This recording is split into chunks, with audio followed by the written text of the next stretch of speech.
Welcome everyone who's tuned in to our Q&A session today with the U.S. men's national team and German Bundesliga goalkeeper Brady Scott. Brady's a good friend who I worked with before his professional career. He is an incredibly humble person with a huge heart for youth soccer development, having been a North Bay youth soccer player for the first 14 years of his life. Brady sat down with me this week to do a quick Q&A via Zoom from his apartment in Cologne, Germany, to talk about his experience in Northern California youth soccer, the German professional training environment during the coronavirus, and his best memories of growing up playing in Sonoma County. It was an absolute pleasure to do this interview with Brady, and I hope you are all able to take something useful away from his experience. Without further ado, Brady Scott.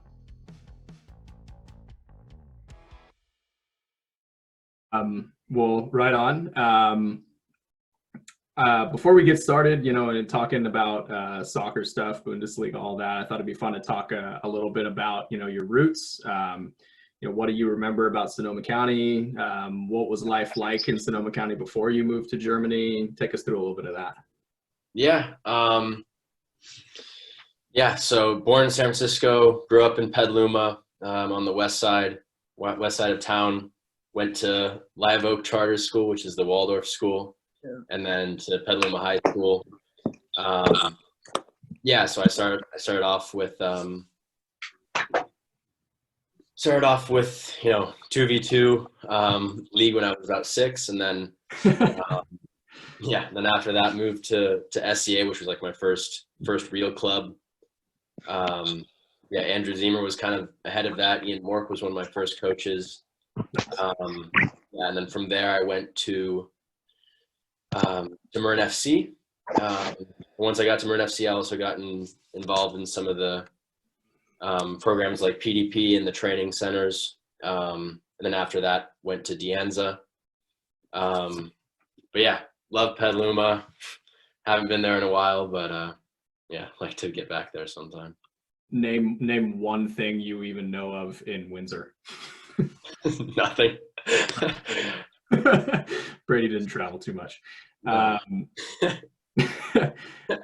So growing up, in Sonoma County, what was your feeling about the state of youth soccer at the time? Describe what you remember about coaching and player development and the quality of the players that you came up against. Yeah, I mean, right when I started, the whole Franz Hoek thing, which were these summer camps that were run by a bunch of Dutch coaches, those kind of started. So that the Dutch kind of style of play was instilled in all the clubs in the region, which was playing out of the back, lots of passing drills, and so on. So that's what the soccer culture was kind of built on. Just a giant 90-minute game of keep away. Yeah. There was no shooting involved. Yeah. The goal was to score just one goal and then possess. Yeah. That's hilarious. What do you remember most about high school? I know I'm acting like it was 10 years ago, but Yeah, I mean, I lived pretty close to Petaluma High School, so a lot of times I just walk there in the morning. I was also, when in high school, I was at Dianza at the time, which is in we train in Saratoga or San Jose. I'd get home, do my schoolwork, and then I'd have training normally at 7 or 8 p.m. at night, and then I'd get back pretty late. That was most of high school, was doing everything in a car, eating, studying, getting in training. That was brutal. Who did most of the driving? Was it your mom or your dad? My dad. Yeah, Shannon did most of the driving. Just a solid, quiet Shannon Scott drive. He aged about 10 years in 3 during that time, but. Oh my God.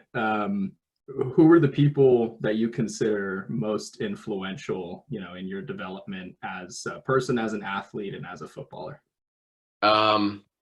The pro that I really looked up to when I was younger was Fernando Torres, who played at Liverpool, my favorite club. Hope it's your guys's too. And so he really inspired me. I even tried to get my hair to be like his, didn't work. Yeah. But But no, he really inspired me. Also at the time, Van der Sar, which was a goalkeeper for Manchester United, a club that I disliked, but Sorry, he played for Holland too. It's okay. yeah. So he was one of the goalkeepers that. By the way, I'm a goalkeeper. He was one of the goalkeepers who really inspired me when I was younger. But then with regards to coaches, Neil Turnbull, who was an English guy who used to play for Middlesbrough, he was my first real goalkeeping coach who I worked with regularly, and he kind of instilled all the proper techniques of goalkeeping into my legs, into my body. Since he was really the first one to help me get basic technique down, and he was kind of helped me get my foundation for what I'm building on now. Nice. Yeah, he's still around too. He's still coaching. So he didn't get too far. He's a really good guy. Yeah. At what point in your youth experience, what age or what period did you realize you had a real shot at playing pro? Man, it's tough to say. I don't know. Well, it's probably when I was a sophomore in high school, I committed to Virginia. And they had a goalkeeping coach at the time who was Terry Boss. And I remember him, he's seen a lot of goalkeepers who have gone pro, and he went pro himself.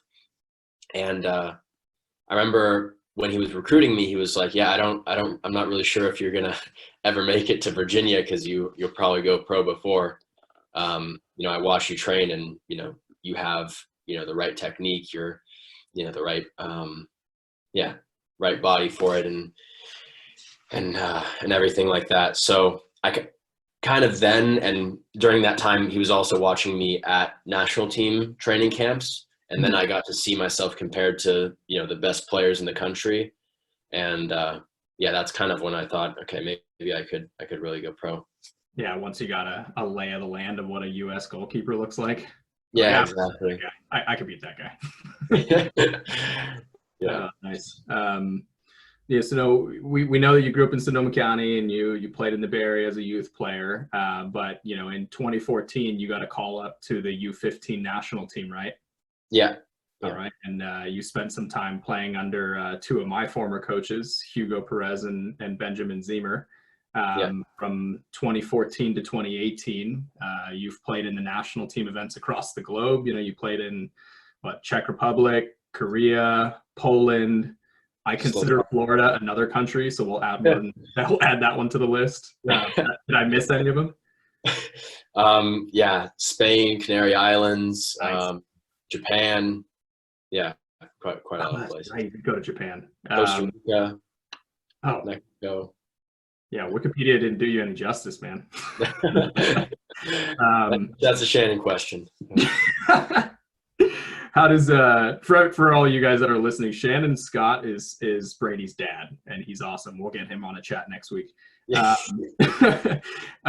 does it feel, to be able to represent your country in all of these places? What's it like traveling with the national team? Yeah, well, it's an absolute honor being able to wear the crest. Whenever you put on the jersey, whether it's for U16s, U18s, or whatever age group, it's something special. Most importantly, you get to play against other countries which have also players who are of even a higher level than you are. So it's a really great experience to get to play against other players which are playing at a very high level, playing against European clubs. So it's great. What's the bunking situation like? When do you find out who you're spending, the next 2 weeks to a month with? How does that all work out? Yeah. So, normally when they send after they send the invite, they send like the camp information packet via email. And in that it says who you're rooming with. Normally you just have one roommate unless you're at a yeah, like for example, for U20 World Cup qualifiers, we were staying at IMG Academy, and they had villas there. So it was like, eight boys per villa, but most of the time it's just hotels, and yeah, you're just bunked up with one other guy. That sounds like that smells really bad. Yeah, most of the time the team coordinators are pretty chill, and they put you with whoever you're friends with. So I mean, during the last World Cup, I was with Justin Rennicks, who plays for the New England Revolution. I was with him for almost, I think, over a month. Most of the camps I was with him. Who's the best roommate ever? Best roommate ever? Yeah, probably Justin Rennicks. If I said anyone else, I'd probably get in trouble. I was gonna ask worst roommate ever, but we'll save that one for after the recorded version. Yeah. The methodology behind practice, I feel like has changed a lot since I was playing. You talked about it a little bit earlier, the Dutch guys coming into the game. The experience I had growing up was that, you just focused a lot on fitness and just intensity of play. We both played for Hugo, so we kind of know what that's like. But when I was playing, it was like, okay, go play in the street and you'll just figure it out magically. It'll just come into your brain and you'll know how to play. I don't remember playing any particular style coming into the US soccer landscape until like 2005. What's your opinion on kind of the state of where the game is today and the role that playing style has had in your experience? Yeah, I mean, I think U.S. soccer's style of play has improved a lot over the past few years. I think it's important that both clubs with their younger age groups, play to win, but also try to play out of the back and play football. Yeah, and I understand that there's drastic sides to both sides of the equation, but I think there's a middle ground that U.S. soccer is finding and still finding. Mm-hmm. But yeah, so I mean that's really my opinion on that, somewhere in between the two.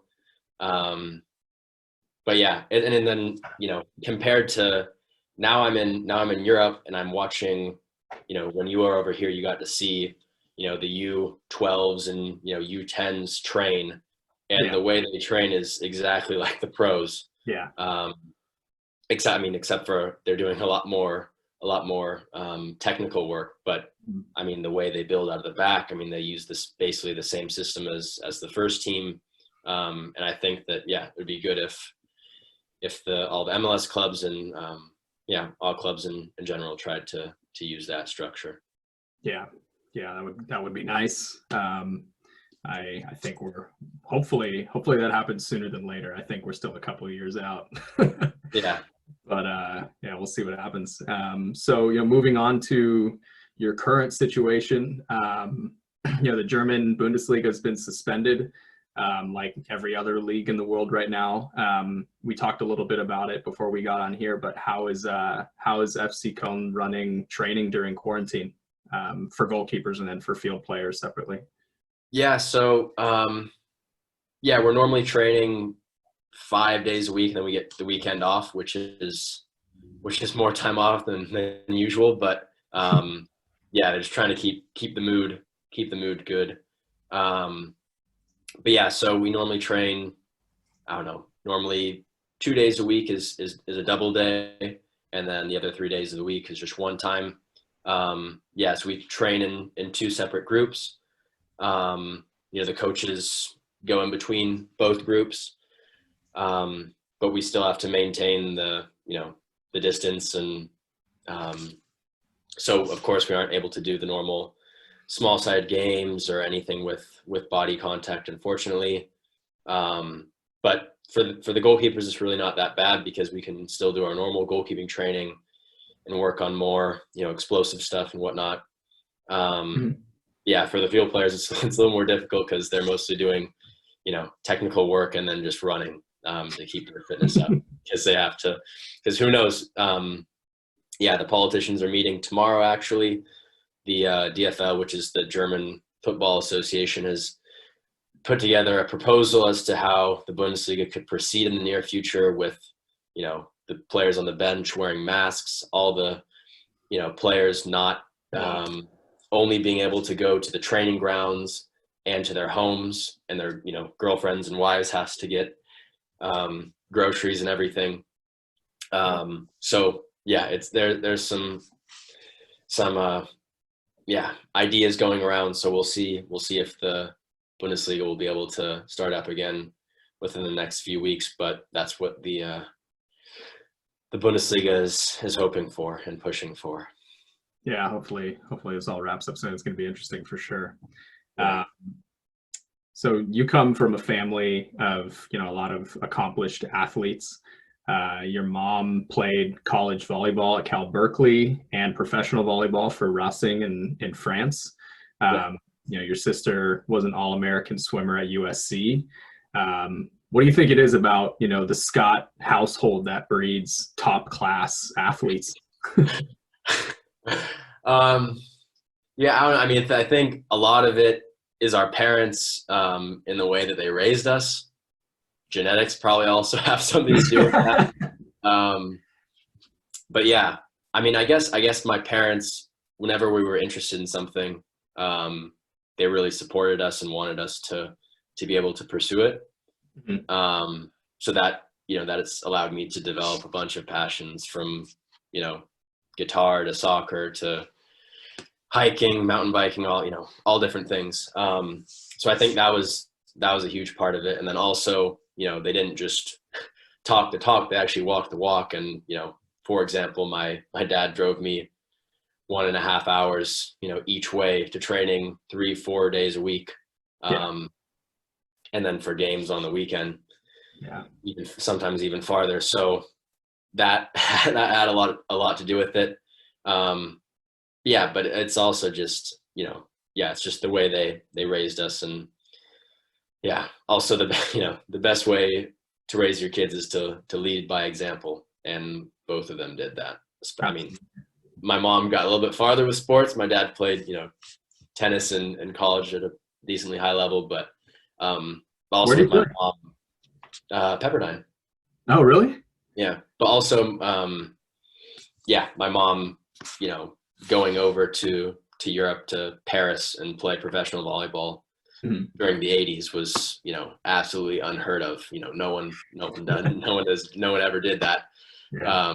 Terry does what she wants. Yeah. So I guess that, it's not like she could just, Skype her boyfriend every day or something. She was just going there, because they were together during that time. Yeah. Yeah. It was a totally different time. So, that obviously required a lot of courage. So, it was really her leading by example, which, helped give me confidence to move over here. Right on. So we're gonna jump over to some of the questions that the players have submitted. So we can run through these pretty quick. How do you practice during quarantine? We kind of already addressed that one, so I'm sorry. We're gonna move on past that one. During the quarantine, how many hours do you practice every day? Okay. So now we're okay with addition to just normal training. I'm also lifting in the gym. Most days. So I would say in general, 2.5, 3 hours a day that I'm at the training grounds, either, doing activation before training, training, and then doing strength stuff afterwards. Nice. Yeah. Did becoming good at soccer come fast? And did you ever see yourself where you are today? I know we touched on that one a little bit, but. I played soccer and basketball up until I think 6th grade. You played basketball? When did you play basketball? Yeah, I played basketball every year. Really? Every winter, yeah. I was on the traveling team. Which club or whatever? Or CYO? I think so. That's another Shannon question. But All right, I'm writing this down. but no, but yeah. So I mean, I was kind of playing both, and I remember I remember one day I honestly asked my dad, "Hey, which do you think I have a better shot at becoming pro in?" And he was like, "Well, Brady, I think soccer." And I'm happy that he gave me the honest answer. And that was I don't want to say that was necessarily the reason that I kind of leaned towards soccer, but that that was also one reason that I kept pursuing it. But also, I mean, kind of after U9s, we had this one. I had another interview which I was talking about this. It was like our first tournament with SCA. Ian Mork was my coach. It was in Manteca. Beautiful fields. No, it was super muddy, super rainy. They're still like that. But there was no goalkeeper on our team, and someone had to step up. So I stepped up and I said, "Yeah, I'll be goalkeeper." And yeah, I was just sliding around the mud, diving all over the place. Had an absolute blast. And kind of after that, it was like, okay, I for sure I really love soccer, and also, goalkeeping is something I'm passionate about. That's hilarious. Who would have thought on a muddy field in Manteca? Manteca, yeah, first tournament. Played like 3 games in one day, Yep, that sounds about right. Yeah. Just scrolling down here. Did you ever have any doubts about yourself from when you started soccer to now? Yeah, I mean, especially being a goalkeeper, there's a lot of especially when you're younger, there's a lot of games where afterwards you're going to be pretty discouraged because you let a ball roll through your legs or something and your team lost because of it, or you make a pass to a striker, or there's so many mistakes you're going to make, and because my character is just so competitive, that almost broke my motivation, especially when I was very young, because I really hated losing. And I was on a team that tried to play out of the back from a very young age.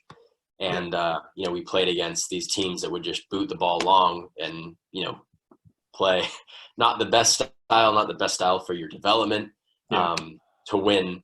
And we just get crushed by these teams. And, so during those times, it was difficult to keep my head up. Yeah. And then, and then played at SCA right around that. Well, probably, I don't know, 7-8 years before you, and it was the same, just getting almost 4-0. But we're playing good soccer. Why are we winning? Yeah, no. So I mean, then more recently, some days training with a couple of the past few days where we've been doing, some shooting drills, and, I'm just getting back into it because we had, 3 weeks off of just doing running. So, I'm just getting back into goalkeeping with my feel of spacing and everything. And, we're doing shooting from, just inside the box, and most are going in. And just because of my competitive nature, it's frustrating at times, but love the game prevails. That's a good question here. What's the worst you've ever gotten hurt, and take us through a little bit of that experience, Yeah. So not this past fall, but the one before, I had just gotten back to Germany from the U20 World Cup qualifiers, which were at IMG in Florida, which we won, which was a great time. And I was playing really well, and just had my mojo, and everything was going well. What was your guys' goal differential again? Oh my gosh. It was like, I think it was like 12-0 or something. I mean, that was like after the second game or something. And then in the end, it was like 40 goals to 3 against in 8 games or something. But yeah, when I got back, I tore a ligament in my ankle, which was just a fluke accident. I was making myself big for a block. My foot was relaxed and the ball just slammed right in the wrong spot, twisted my ankle back, ripped it.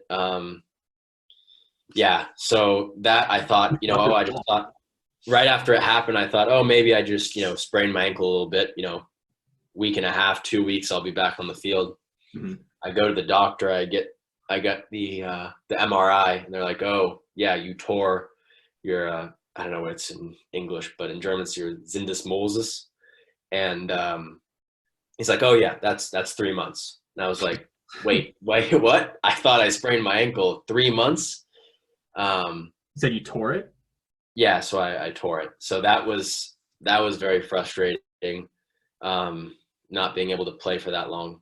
And then what unfortunately made it worse was right after I came back, which was after, over a month of rehab and getting my leg back to full strength, my ankle specifically, I trained for 3 weeks.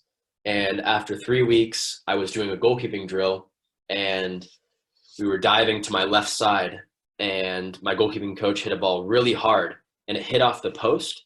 And as I turned around to look to see if the ball went in the back of the net or wide, the ball ricocheted off the post back directly into my thumb and broke my thumb.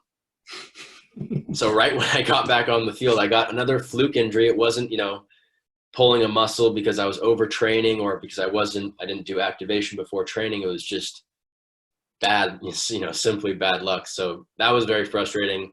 Also due to the fact that the U20 World Cup was coming up that summer. So that was a unlucky spell of event. And fill us in on how you did your rehab. Yeah. So first it was just,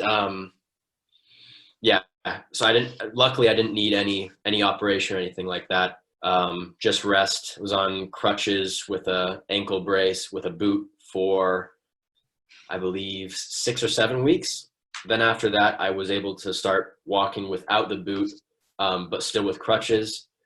And then after that, I slowly got back into running, leg strength, mobility. It was very extensive amount of work. That was one of the hardest I've ever worked. I was also doing a bunch of strength training simultaneously to, improve my upper body as well and my core. Didn't you do a little R&R in SoCal?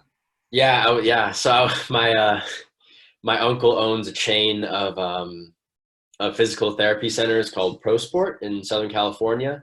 And he works on a bunch of the guys from the LA Chargers, the Anaheim Ducks, and other sports teams there. And luckily enough, my club allowed me to do some of my rehab there. So I stayed with my aunt, my uncle, and my cousins, and got to go to the physical therapy center every day. Uncle Joe would work on my ankle with mobility and massage and stuff, and then I would be able to use the facilities there, which were great. So that was actually a nice time during a not so nice time. Nice. Yeah. So do you ever get nervous before games, and if so, how do you deal with it? Honestly, at times I do get nervous. It's certainly decreased since I've first gotten here. My first few games with the reserve team for FC Köln, which plays in the 4th division in Germany. I was like a deer in front of headlights. But after a few games, I slowly adjusted to the speed of play and playing against men rather than U18 academy, and got more into it. But nowadays, maybe I get a few nerves as we do the walkout in front of the crowd and stuff. But really, I try to get early touches in the game. If I get, I tell my center backs, hey, give me a back pass early. and then I just, once I touch the ball, once the game starts, I just realize it's just another game. There's nothing different than what I've done my entire life. So, and then the nerves really, really go away after that. Yeah. So just kind of at the beginning for the most part. Yeah. Right on. So we're kind of coming to the end here. But I did kind of want to ask, take us through a short version of what it was like, integrating into the German culture, coming from California. What was the easy stuff? What was the hard stuff? What were the things that maybe you wouldn't expect being difficult? Yeah, I mean, wow, where do I start? It's a very different country than America, I'll tell you that. A lot of the stereotypes about German people being strict, disciplined, on time, etc., for the most part, are actually true.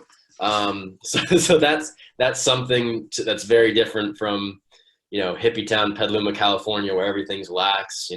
Show up for 9 o'clock training if you want, or 15 minutes, it's okay. Yeah. It's quite different. For instance, before every first team training, you have to be there an hour before training, and if you're late, it's like $55 US per minute if you were late. Wow. So these are certain things that like you had to adjust to right away, or else your bank account wouldn't be looking too good. Who's in charge of that? Sorry? Who's in charge of that? Like who's the one with the clipboard? Yeah, there's this thing called like the Mannschaftsrat, which is like the leaders of the team who have occasional meetings with the coaches and with the sporting directors. Just about these are players. Yeah, these are they're elected players from the team, which represent us when talking with the coaches and with the executives and whatnot. Other things I had to adjust to. The food here, it's a lot different than in America. You can't get a good taco anywhere. Can't get good burgers or anything like that. So yeah, definitely food was a huge difference. I'm always super excited to go back home to go to In-N-Out again. Soul food, Mi Pueblo. I hope there's a Mi Pueblo in Windsor. Not yet. It's on its way. Yeah, but yeah, so stuff like that. That was that took some time to adjust to. Obviously, the language. Yes, people speak English here, but that's really people under the age of 45 or 50. But older people don't really speak English, so you're kind of forced to learn German, because older people will just talk to you in German, and so I've had that experience there. Yeah. I mean, so right as I got here, I really, just like with most things I do, I just tried to be as disciplined as possible. I made vocabulary lists and studied those, for 10 minutes, 3 times a day. And then with regards to grammar, the grammar in German is super complicated, so I'm kind of just learning that by ear. My grammar still isn't great, but my vocabulary is, improved quite a lot since the beginning. Mm-hmm. And then with regards to soccer, I mean, it was quite an adjustment.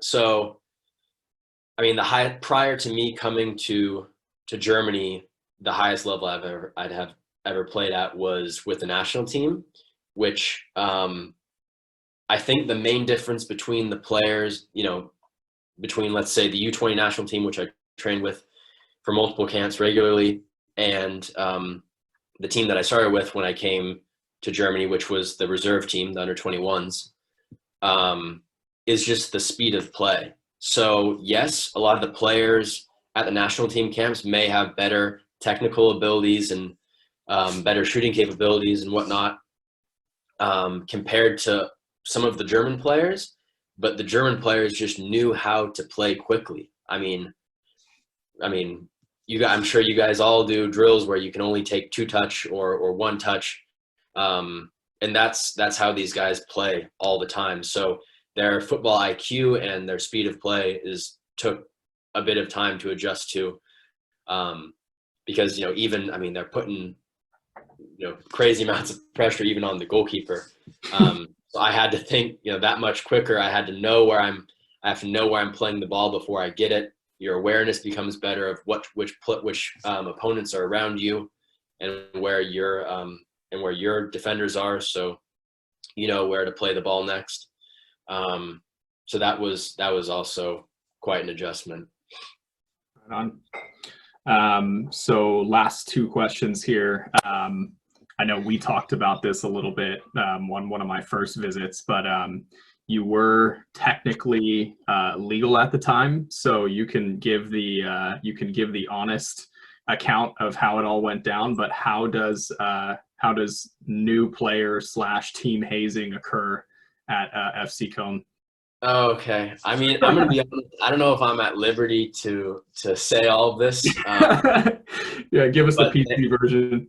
The PET version is, yeah, there's some singing that you have to do in front of the entire team, the coaches, all the physios, all the staff, at the first training camp, which was in Austria when I was there. Do you And, choose the song, you or have do to they get choose the song? Yeah, you have to get up on a chair and sing a song with no music, no background music, nothing, in front of everyone, and you're the new guy. And what makes it even worse is the camera team is also there, and they film it. And so with and they do every year, they do a documentary on our team and how we did in the season. And normally it'd be hazing. The singing part of the hazing process is normally included, unfortunately, for the new players.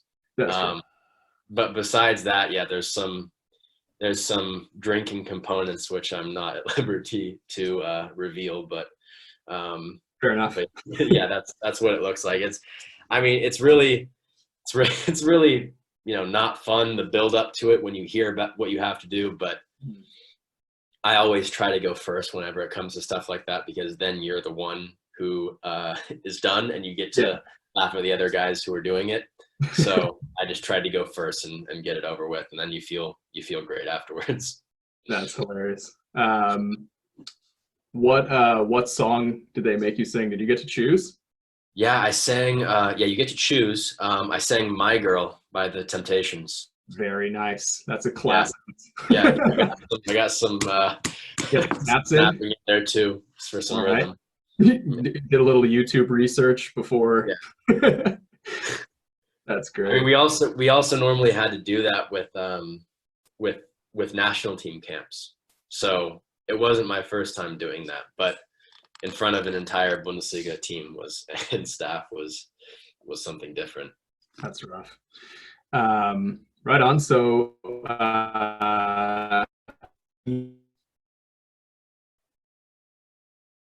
if you could give young athletes any advice on how to better evaluate their training mentality, or if there's any one thing that you think made the greatest impact on your development, what would it be?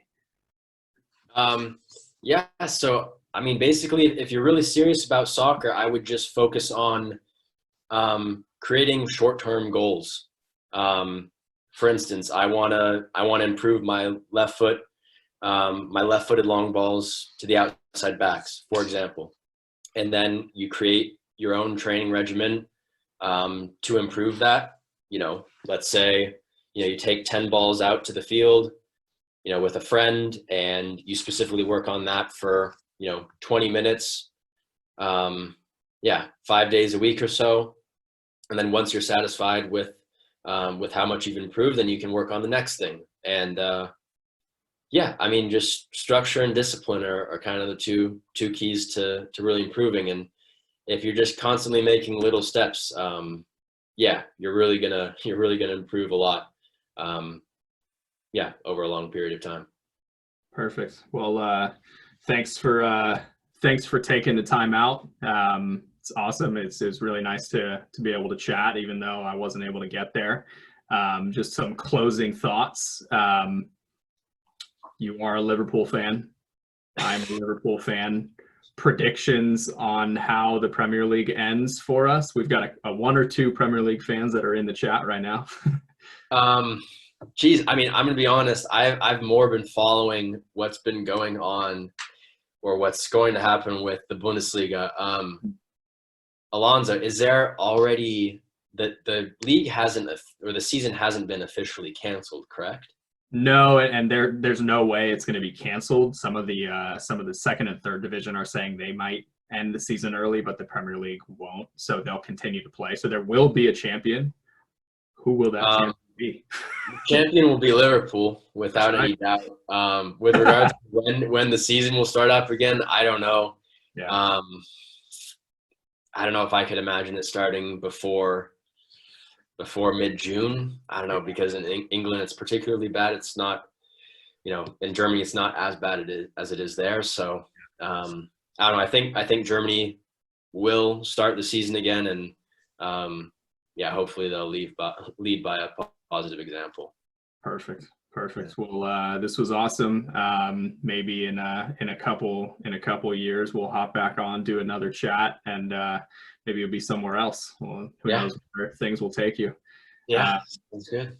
So at this time, I'm gonna start kicking all of you players off. Me and Brady are gonna wrap it up, and then girls, tomorrow we will have a little bit of a chat. What's that?